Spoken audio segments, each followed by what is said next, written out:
Hoy vamos a dibujar este ser mitológico, este ser al que todos tememos y todos algún día vamos a conocer, la, la pálida dama, ustedes saben la palabra que en YouTube no se puede mencionar, o una de tantas. Los materiales que vamos a necesitar es básicamente amarillo, rojo, blanco, negro, un pincel grueso o algunos finos, un lápiz borrador, agua, un pañito y la paleta. En este caso es un plato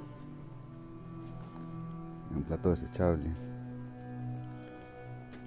Y dicho esto, empezamos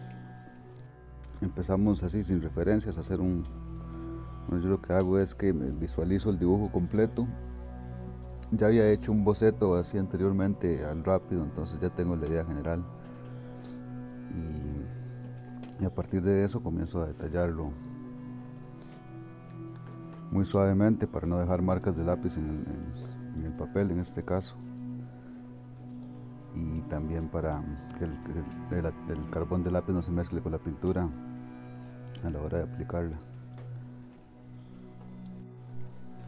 Esta es una interpretación que yo hago personal según mi criterio, ya que yo he estado muchas veces cerca de conocer a ese ente, de irme al otro lado.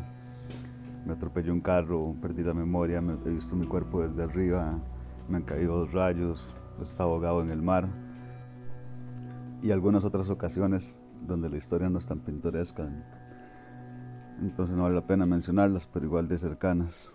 Bueno, aquí lo que hago es que, como estoy pintando sobre una mesa, puedo darme el lujo de aplicar la pintura directamente sobre el lienzo y comenzar a mezclarla ahí mismo.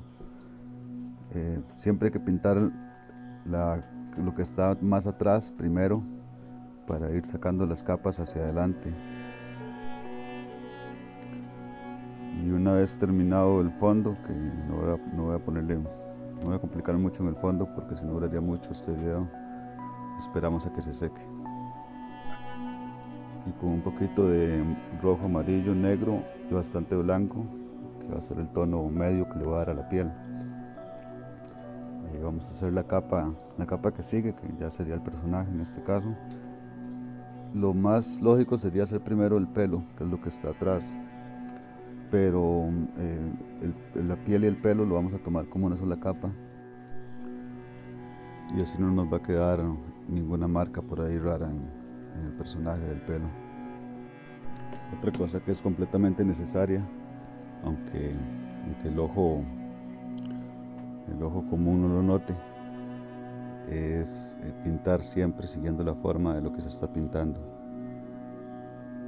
Que los trazos, las líneas de la pintura sigan el contorno de lo que se está haciendo. Si es redondo, pintar circular; si es recto, pintar recto. Ahora hablemos un poco de la simbología que le voy a dar. Se ha representado popularmente como un esqueleto con un hábito ahí, ¿verdad?, negro, y la guadaña esta famosa. Pero yo nunca vi eso cuando estuve cerca, entonces vamos a darle la connotación femenina por el idioma, más que todo por el lenguaje, ¿verdad?, que la palabra es femenina y todo eso. Ok, vamos a darle un aspecto de mujer hermosa, porque para mí la muerte tiene una parte muy hermosa, que es el hecho de que, por ejemplo, nadie puede escoger las condiciones en las que nace. Sin embargo, todos podríamos escoger las determinadas circunstancias en las que vamos a morir, por lo menos el estado intelectual o emocional o así que en el que estamos, para cuando eso llegue, ya sea esperado o inesperado. Pero hay una elección, hay una capacidad de elección del cómo y cuándo. El cuándo no tanto, pero sí el cómo. Entonces le vamos a dar esa belleza, ¿verdad? Ese aspecto de que hay algo muy hermoso ahí.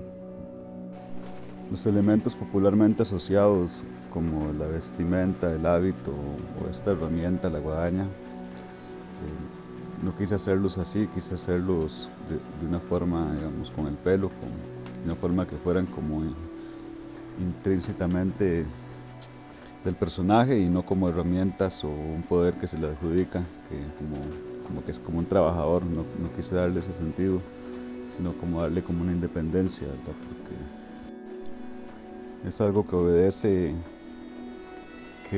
a nadie y obedece a cualquiera, porque con suficiente cuidado se puede posponer, con suficiente riesgo se puede o intención se puede adelantar, y también con suficiente dinero se puede aplazar o comprar, por lo que este tipo de atributos no van a ser como objetos que posee, sino que va a ser como su mismo poder. Por lo tanto, con el mismo pelo vamos a hacer la herramienta con la que arrebata las almas en su mano derecha. En la mano izquierda una especie de garra, y vamos a dejarle un rastro negro atrás, porque bueno, ella siempre deja algo oscuro, ¿verdad? Por su paso siempre deja oscuridad. Y también para jugar un poco con la composición, para darle ese aspecto como ovalado, como de huevo, que representa la vida, porque por contradictorio que parezca, en realidad tiene que llegar ella a pasar para que haya más vida, para que se renueve y se diversifique. Es completamente necesaria. De ahí también radica parte de su belleza. Una vez terminada la capa esta de la que hablaba antes, podemos empezar ya a hacer algunas luces en el pelo, porque también siempre yo tiendo a pintar a como escribo, de izquierda a derecha, de arriba hacia abajo. Entonces siempre tiendo a dejar terminada la parte de arriba izquierda primero, para no estorbarme, ya que yo dibujo con la mano derecha. Bueno, también dibujo con la mano izquierda, pero no tan rápido y no queda tan bien. Es más que todo como un ejercicio. Entre más escriba uno y más dibuje con la mano izquierda o con su mano no hábil, mejor va a ser con la mano hábil cuando la vuelva a usar. La siguiente capa sería sombras y luces, sin definir nada, digamos, sin detallar. Para esto entonces aplicamos el color de la piel neutro, y en las áreas donde queda neutro, y en las áreas oscuras lo ponemos más oscuro para darle cierto rubor. Siempre al oscurecerlo le pongo más rojo, pero en este caso no, porque ella tiene que tener un aspecto como así, casi como un esqueleto. Entonces aplicamos las partes oscuras donde va oscuro, las partes neutras donde va neutro, y luego las partes claras donde van las luces. Eso antes de que se seque todo junto, y lo difuminamos como para ir sacando las sombras. Ahora es muy importante la expresión. Le quise dar una expresión fría, como con una risa irónica, completamente indiferente. Es obvio que tiene que tener ese aspecto esquelético, entonces quise darle un efecto de piel transparente, como espiritual, ya que esa obviamente es su cara, el aspecto que primero se nos viene a la mente cuando pensamos en eso. Así que en las partes donde el cuerpo es más delgado, como que se va a ver a través y se ven los huesos. Además que es un excelente ejercicio para lo que es practicar la anatomía del cuerpo. Yo que ya tengo suficiente práctica lo hago de memoria, pero al principio usaba referencias, un esqueleto en internet o modelado en un programa 3D para ponerlo en la posición que quería lograr. Si estás viendo el video hasta aquí, probablemente te interese ver ese proceso, cómo crear tus propios modelos sin necesidad de contratar a una persona, pedirle a alguien que pose durante horas. Entonces puedes dejarme un comentario y subir un video personalizado según las necesidades. Esta parte es para darle esa composición que hablaba antes. No se me ocurrió más que hacerlo con el pelo. Y también el hábito, más o menos una semi representación de lo que es el hábito, también con el pelo, para darle un aspecto más tétrico. Y aquí voy a hacer un pequeño cinturón con la simbología asociada normalmente con ella, que es el reloj de arena.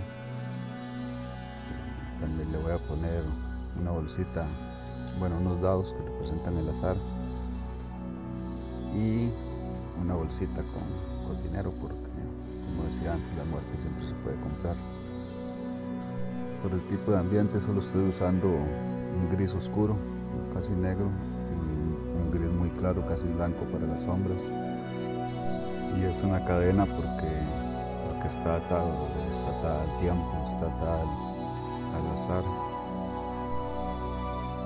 Hacemos el pelo así como casi líquido, que chorrea, para darle ese aspecto como que viene saliendo del subsuelo, de humedad, así, tenebroso.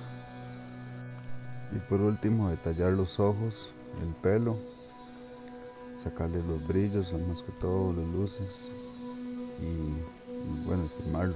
Yo siempre firmo con la firma oculta. Esto es para que no estorbe a la vista. En mi opinión, hacer la firma ahí encima le quita la magia. Hay personas que firman atrás, pero siempre se puede encontrar un punto medio.